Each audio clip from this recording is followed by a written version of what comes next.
اللہ اکبر، مجھے بہت پرانی یاد آ گئی۔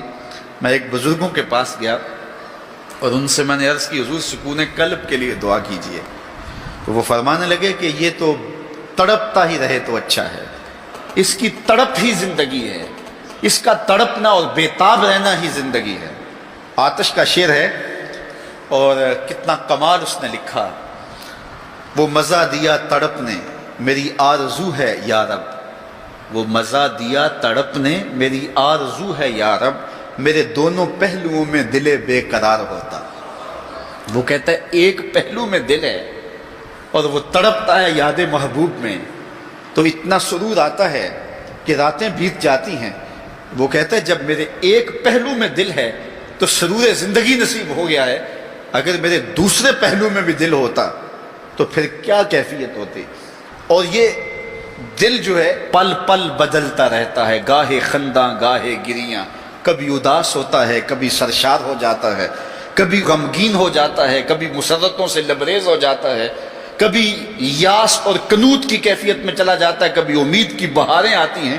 تو یہ عجیب اس کی کیفیت، یہ بدلتا رہتا ہے، تغیر پذیر ہوتا رہتا ہے۔ اور قلب بھی اس کو اس لیے کہتے ہیں کہ اس میں تقلیب ہوتی ہے، یہ بار بار بدلتا ہے، لمحہ لمحہ اس کی حالت تبدیل ہوتی ہے۔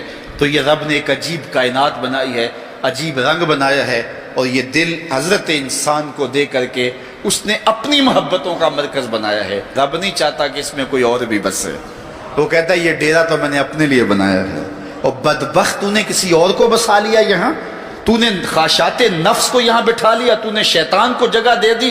اس تخت پہ تو میں نے بیٹھنا تھا، یہ تو میرے لیے ہے، یہ تو میری محبتوں کی آماج گاہ ہے، یہ تو میرے جلووں کا مرکز ہے، تو میں نے یہاں نزول اپنی رحمتوں کا کرنا تھا، تو نے کس غیر کو بٹھا لیا۔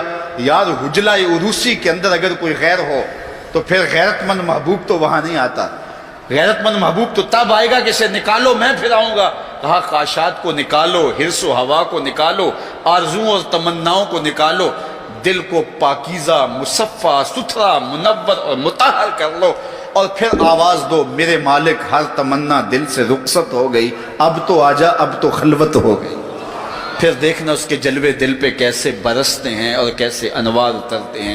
دل وہی دل ہے جس میں دل بر کے ڈیرے ہیں، اور جو دل بر کی یاد سے خالی ہے وہ دل نہیں ہے، وہ گوشت کا ایک لوتھڑا ہے۔ اور ایسا لوتھڑا تو جانور کے بدن میں بھی ہوتا ہے جو صرف خون سپلائی کرتا ہے۔ یہ دل صرف خون سپلائی کرنے والا نہ ہو بلکہ یہ دل نور سپلائی کرنے والا ہو، اور اس دل سے اجالے پھیلیں، اس دل سے روشنیاں پھیلیں۔ میرے امام ساری زندگی جھولی پھیلا کے اپنے دل کو حضور کی چوکھٹ پہ بچھا کے ہمیشہ یہی کہتے تھے، چمک تجھ سے پاتے ہیں سب پانے والے، میرا دل بھی چمکا دے چمکانے والے۔ دنیا کے جتنے بھی آئینے ہیں وہ ٹوٹ جائیں تو بے وقار ہو جاتے ہیں، ان کی توقیر نہیں ہوتی۔ 1,00,000 روپے کا فانوس آپ نے لٹکا دیا یہاں اور وہ گر گیا، ٹوٹا تو قیمت ہی نہیں بچی۔ لیکن دل ایسی کائنات ہے جتنا زیادہ ٹوٹے اتنی ہی قیمت بڑھتی ہے۔ تو بچا بچا کے نہ رکھ اسے، تیرا آئینہ ہے وہ آئینہ، کہ شکستہ ہو تو عزیز تر ہے نگاہ آئینہ ساز۔ اچھا ایک اور بات ہے دل کی، گھر لٹ جائے تو لوگ روتے ہیں گھر لٹ گیا اور گھر برباد ہو گیا، لیکن دل لٹے تو آباد ہوتا ہے۔ اقبال نے کتنے خوبصورت پیرائے میں یہ بات کی کہ قید میں پہنچا تو حاصل مجھ کو آزادی ہوئی، قید میں پہنچا تو حاصل مجھ کو، قید میں پہنچ کے تو آزادی چھنتی ہے، لیکن یہ عجیب جہان ہے، قید میں پہنچا تو حاصل مجھ کو آزادی ہوئی، دل کے لٹ جانے سے اس گھر کی آبادی ہوئی۔ تو یہ لٹتا ہے تو آباد ہوتا ہے، وہ دل ہی نہیں جو ابھی تک لٹا نہیں، جب دل لٹتا ہے تو آباد ہوتا ہے۔ اور کتنے خوش نصیب وہ ہیں جو جن کے دل مدینے کی گلی میں لٹے ہیں۔ اللہ اکبر۔ تڑپ اس کے لیے سامان زندگی ہے۔